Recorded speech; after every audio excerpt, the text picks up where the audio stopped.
اور محل کے بیچ سے ایک راستہ گزرتا ہے. اس راستے کو وہیں پار کرنے کے بعد جو کہ 10 فٹ کے فرق سے ہوگا،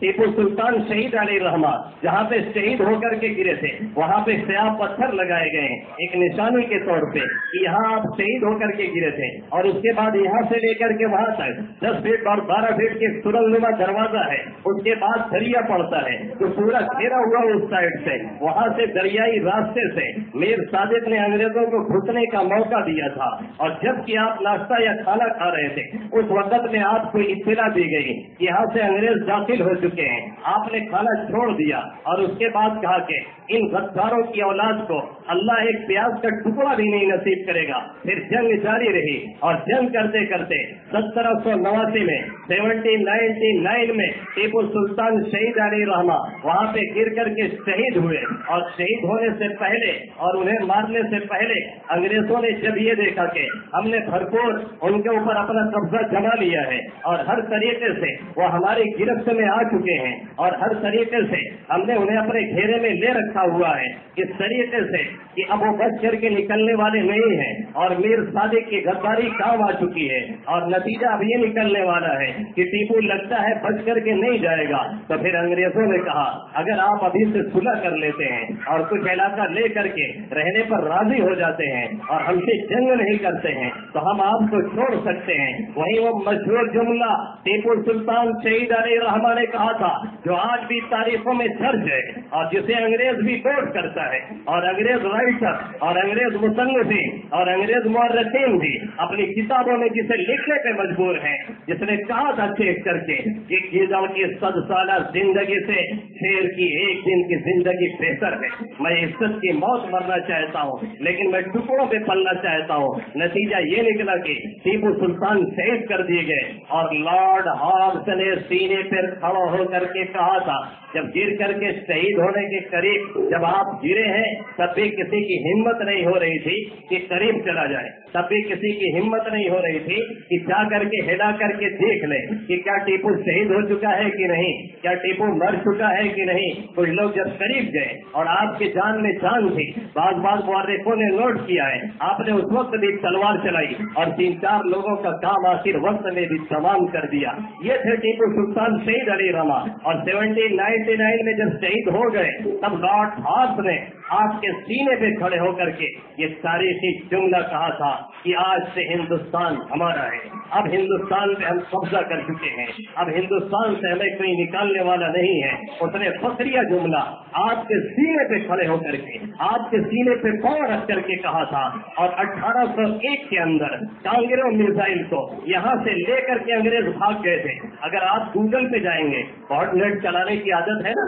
ایک خاص کام کی چیز بتاتا ہوں. اگر آپ گوگل پہ جائیں گے اور اس پہ لکھ کر کے آپ سرچ کریں گے کانگریو راکٹ یا آپ لکھ کر کے سرچ کریں گے میسورین راکٹ تو اس میں ٹیپو سلطان شہید علیہ الرحمہ کی بنائی ہوئی راکٹ کا تذکرہ ملے گا. یہ بات وہاں ملے گی کہ 1801 میں 1799 میں جب ٹیپو سلطان شہید علیہ الرحمہ شہید ہو گئے تو 1801 میں ان کے جو کاغذات نکلے اور ان کا بنایا ہوا جو سسٹم ملا اور جس طریقے سے وہ میسور کو بسانا چاہتے تھے اور وہ ڈیم جو جہاں پہ ان کا محل ہے اس سے کچھ فاصلے پہ جو آج بنایا گیا ہے بہت لمبا چوڑا ڈیم ہے جہاں پورے دریا کے پانی کو روک کر کے پھر وہاں سے گیٹ کھول کر کے شہر والوں کو سپلائی دی جاتی ہے اور پانی فراہم کیا جاتا ہے. اس ڈیم کی تعمیر کا منصوبہ بھی ٹیپو سلطان شہید علیہ الرحمہ نے بنایا تھا اور ایک لوہے کی ایک پتھر کی تختی پہ باقاعدہ اس کا نقشہ بنا کر کے انہوں نے رکھا ہوا تھا جسے انگریزوں نے حاصل کر کے اسے نقشے کے مطابق بعد میں پھر اسے تعمیر کیا ہے جسے اس گناہگار نگاہوں نے بھی دیکھا اور اس پر اوپر جانے کی اجازت نہیں ہے. چھوٹا سا گیٹ لگا ہوا ہے اور وہاں پہ لکھا ہوا ہے نو انٹری اور کوئی جا نہیں سکتا. ہم نے آگے پیچھے دیکھا کوئی سیکورٹی والا نہیں تھا اور عمر بھی کم تھی. ہم نے جمپ کیا گیٹ پار کیا اور اندر گئے اور اندر جا کر کے ہم اس کے اوپر چڑھے اور اوپر چڑھ کر کے ڈیم کے ہم نے سب معائنہ کیا. ایک عامی شخص نے کہا مولانا وہاں کہاں چلے گئے، وہاں جانے کی اجازت نہیں ہے. ہم نے کہا ہم بھی دیکھ رہے ہیں لکھا اجازت نہیں ہے. ارے کوئی زیادہ سے زیادہ یہی کرے گا کہ آ کر کے پکڑ لے گا کچھ دیر کے لیے پھر چھوڑ دے گا. کم سے کم سمجھ میں تو آ جائے گا کہ ڈیم کا نقشہ کیا ہے اور اس کی ترکیب کیا ہے اور اس کی بناوٹ کیا ہے اور ہمارے ٹیپو نے اس کو کیسا نقشے میں بنایا تھا اور کیسے ترتیب دیا تھا، جسے چور انگریز نے چورا کر کے اپنا بنا لیا ہے، اور یہ بتا رہے ہیں کہ ہم نے اسے تعمیر کیا ہے۔ وہ بھی ٹیپو سلطان شہید علیہ الرحمہ کی دین ہے۔ ٹیپو وہ ہے جنہوں نے راکٹ کا نقشہ بنایا تھا۔ کانگریس سر ولیم کانگریس ایک انگریز سائنسداں ہے، اس نے لکھا ہے کہ یہ چرانے کو تو ہم لوگ چرا کے لے کے چلے آئے ان کی راکٹ، لیکن اس کا نقشہ نہیں سمجھ میں آ رہا تھا کہ یہ مار کیسے کرے گی، اس کو ترتیب کیسے دیا جائے گا، اس سے فائر کیسے کیا جائے گا، اس سے دھماکہ کیسے کیا جائے گا۔ نتیجہ یہ نکلا کہ انہوں نے وہ کتاب جو فتح المجاہدین کے نام سے انہوں نے واپس بھیجی، اور اس کے بعد پیرس کے میوزیم میں آج بھی یہ کتاب ٹیپو کی رکھی ہوئی ہے، جس کے سرورق پہ لکھا ہوا ہے فتح المجاہدین، اور جس کے اندر انہوں نے میزائل کے پورے نقشے کا تذکرہ کیا ہے اور یہ بتایا ہے کہ میزائل کیسے مار کرے گی، اس کو ترتیب کیسے دیا جائے گا، اس کو چلایا کیسے جائے گا۔ ایسا نہیں ہے کہ انگلینڈ میں میزائل اس وقت نہیں تھی، ایسا نہیں ہے کہ انگلینڈ میں راکٹ اس وقت نہیں تھا، ایسا نہیں ہے کہ انگلینڈ والے اس وقت راکٹ نہیں بنا چکے تھے، راکٹ اس وقت ایجاد ہو چکا تھا، انگلینڈ والوں کے پاس راکٹ موجود بھی تھا، لیکن یہ راکٹ جسے ٹیپو شہید علیہ الرحمہ نے ترتیب دیا تھا، یہ راکٹ ایسا تھا جس کی مار 2 کلومیٹر تک جایا کرتی تھی، اور اس زمانے میں راکٹ کی مار 2 کلومیٹر بہت زیادہ تھی 1801 اور 1803 کے اندر۔ اس لیے کانگریس سائنسداں یہ چاہ رہا تھا کہ اسے ترتیب دے کر کے استعمال کر کے دیکھا جائے کہ اس کی مار واقعی 2 کلومیٹر تک ہے کہ نہیں ہے، اور جب وہ مجبور ہوا تب کتاب منگوا کر کے پوری ترتیب سمجھ کر کے اس نے اسے ایجاد کیا اور اپنے نام کر لیا۔ آج بھی کانگریس راکٹ اگر لکھا جائے گا گوگل پہ، آج بھی اگر میسورین راکٹ لکھا جائے گا تو اس میں اگر نام کسی کا ملے گا تو ٹیپو سلطان شہید علیہ الرحمہ کا ملے گا، اور کسی کا اگر نام ملے گا تو فتح علی خان کا نام ملے گا، کسی کا اگر اس میں نام نظر آئے گا تو ہمارے اسی قائد اور لیڈر شہید علیہ الرحمہ کا نام نظر آئے گا۔ ہندوستان کو پہلی راکٹ دینے والا اگر کوئی مرد مجاہد ہے تو ٹیپو سلطان شہید علیہ الرحمہ ہے۔ ہندوستان کو اگر پہلی توپ دینے والا کوئی ہے تو ظہیر الدین محمد بابر ہے، جس کی بابری کو ڈھا کر کے آج پورے ہندوستان میں بنا پیدا کیا جاتا ہے۔ ہندوستان کے اندر اگر پہلی پکی سڑک کو تصور دینے والا اور پہلی سڑک کو پکی شکل میں لا کر کے وجود بخشنے والا کوئی ہے تو شیر شاہ سوری علیہ الرحمہ ہے۔ ہندوستان کے اندر اگنی میزائل، پرتھوی میزائل اور جتنے بھی میزائلیں ہیں اگر کسی نے بنا کے دیا ہے تو APJ عبد الکلام ہے، دوسرا کوئی نہیں ہے۔ یہ ہماری دین ہے، ہمارے مرہون ملت ہے کہ ہم نے ہندوستان کو اس انداز سے بسایا، کوئی آنکھ نہ دکھا سکے، کوئی اسے لوٹ نہ سکے، کوئی اس پہ ڈاکہ نہ ڈال سکے۔ پر ہمیں میزائل بنانے والا، اگلی میزائل بنانے والا، اگلی میزائل کا پرکھت کروانے والا APJ عبد الکلام ساری زندگی جس نے ایک سادھو سنت کی طرح سے گزاری، تلاوت کا پابند، نماز کا پابند، تسبیح کا پابند، اس کے بارے میں لوگوں نے ہم نے کیا کیا اڑا دیا ہے۔ ایک صاحب باقاعدہ گئے تھے، انہوں نے اپنے ہاتھ سے قرآن لکھا ہے اور جا کر کے اس سے ملاقات کی تھی APJ عبد الکلام سے۔ ان سے ہم نے پوچھا آپ نے ان کی زندگی کو کیسا پایا؟ انہوں نے کہا کہ خالی اوقات میں زیادہ تر وہ تسبیح پڑھتے ہیں یا زیادہ تر وہ تلاوت کرتے ہیں، اور ایک مرتبہ وہ پرائم منسٹر بھی بنائے گئے۔ پرائم منسٹر کے بعد جب انہوں نے پرائم منسٹر پورا کرنے کے بعد انہوں نے بنگلے کو چھوڑا ہے اور اپنے پرائم منسٹری پوری کر کے جب وہاں سے وہ ہٹے ہیں تو صدر جمہوریہ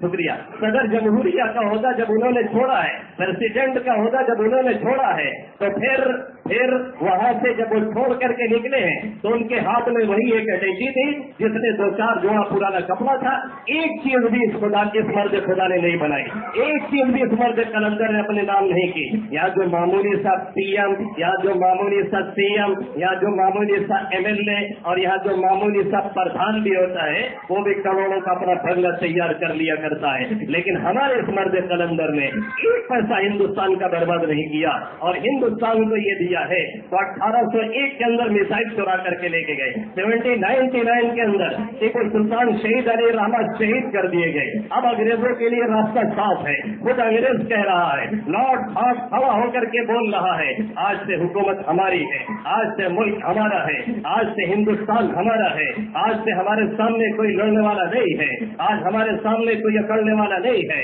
آج ہم سے کوئی ٹکرانے والا نہیں ہے، خود وہ اعلان کر رہا ہے۔ اور یہی نہیں بلکہ اس کے بعد 1803 کے اندر پھر ان انگریزوں نے دلی پہ چڑھائی کی اور وہاں کے لال قلعہ اور پرانے قلعہ کو فتح کیا، اور فتح کرنے کے بعد اس وقت کا بادشاہ شاہ عالم ثانی، اس وقت کا بادشاہ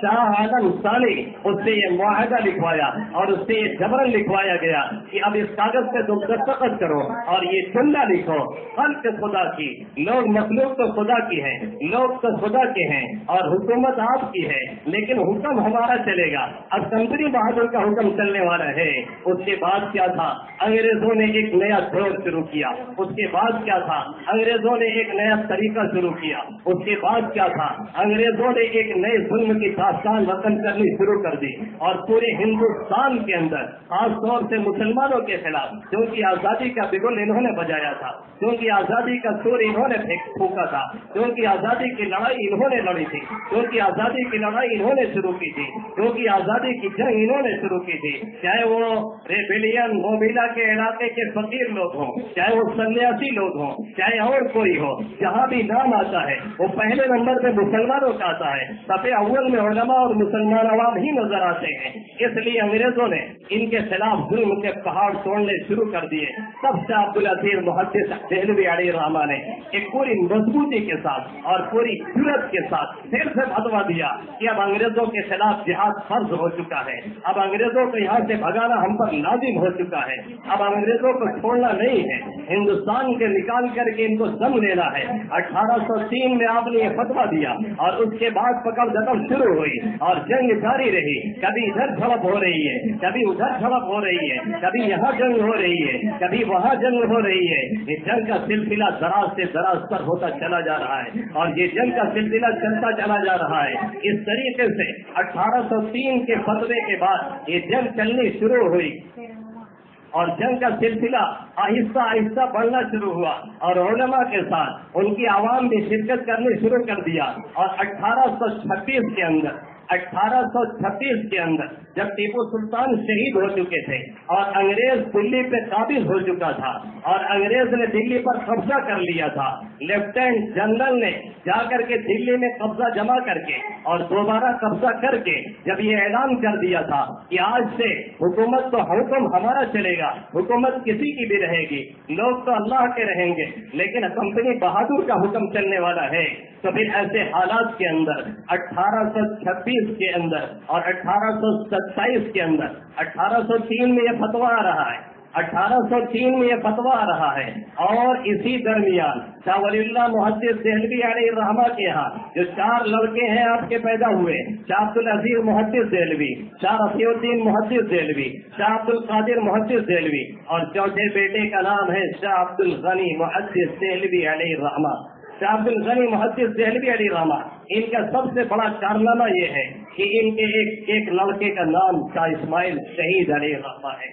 یہ ان کا اعزاز کہیے یا ان کی کرامت کہیے۔ سید احمد شہید دہلوی علیہ الرحمہ شاہ عبدالعزیز محدث دہلوی علیہ الرحمہ کے شاگرد ہیں، یہ ان سے پڑھنے کے لیے آئے اور دہلی میں علم حاصل کیا، علم حاصل کرتے کرتے اپنے استاد کے مرید ہو گئے اور مرید ہونے کے ساتھ ساتھ شیخ سے بیعت اور خلافت حاصل کر لی۔ یہ شاہ محدث سید احمد شہید دہلوی علیہ الرحمہ یہ رائے بریلی میں پیدا ہوئے، ایک الٹے 5 بریلی ہے جہاں سے ایک حضرت صاحب پیدا ہوئے جن کو سب دنیا جانتی ہے، بتانے کی ضرورت نہیں ہے، اور ایک رائے بریلی ہے جہاں سے سید احمد شہید دہلوی علیہ الرحمہ